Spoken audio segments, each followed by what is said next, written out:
This is video 3 on 3 commonly overlooked risk factors for injury in runners. And as far as being up on your feet, moving around, this is a really important one. And video three is neuromotor coordination, which is a mouthful to say, but really that just means how well do your muscles work, and do they work well from side to side? Does your left leg work in the same fashion that the right side does? And when we have some asymmetries and mismatches there, you are predisposed to injuries through running. So why might you have impaired neuromotor coordination? Number one is prior injury. So your body doesn't want to move in ways that are going to irritate and stress out a damaged tissue. So think about when you limp after you sprain your ankle. So you limp for a while because your body doesn't want to stress out that area that just got damaged.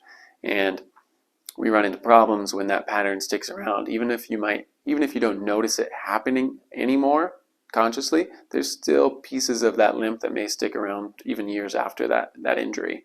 So there are a handful of tests that we use in the clinic for testing neuromotor coordination, but we're just going to go through one here that's simple to do, easy to tell the difference side to side, and then give you a way to start strengthening that also. So we're going to use these 2 sticks on the ground to do a Y balance test, and you just need a 45-degree angle back to each way. So these 2 sticks here are at 90 degrees. You can use tape on the ground or a tape measure, but you're going to stand at the top of the Y, and then you're going to reach out with each leg as far as you can, and then you would measure that distance on each side.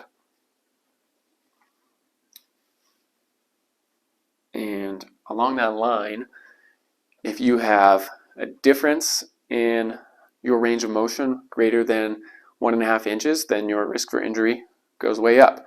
If you do have that difference side to side, then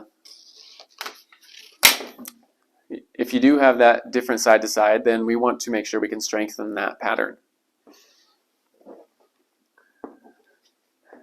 To strengthen your hip muscles, if you have some decreased neuromotor coordination, then we're going to use an unstable surface with a lunge. There's a lot of different ways to do this. This is just one option, and for some people this may be too advanced. So we're going to start close to this dyna disc here, so it's a little wobbly. You could put some blankets on the ground or a couple of pillows. That would be potentially even a step back from this if this was too hard. And you're going to do a small range of motion lunge. As you get better, you can increase that range of motion a little bit. So we're going to step to the lunge. You're going to see the wobbling, the unstable surface here is going to cause my knee and hip to shake, but that's what we're looking to correct. So if you're shaky but not falling, I'm happy with that if you're able to correct it. So we just lunge down and just go here, and we're going to do 3 sets of 10 or 3 sets to fatigue per side. Go ahead and alternate on each one so you can give the one leg a break. And like I said, the wobbling, the shaking is okay, all the way down through the ankle, so long as you're able to stay upright and correct that.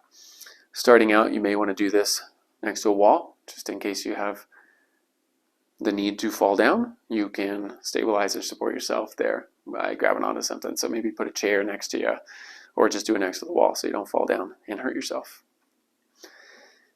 And that concludes video 3 of our 3-part series of commonly overlooked risk factors for injuries in runners.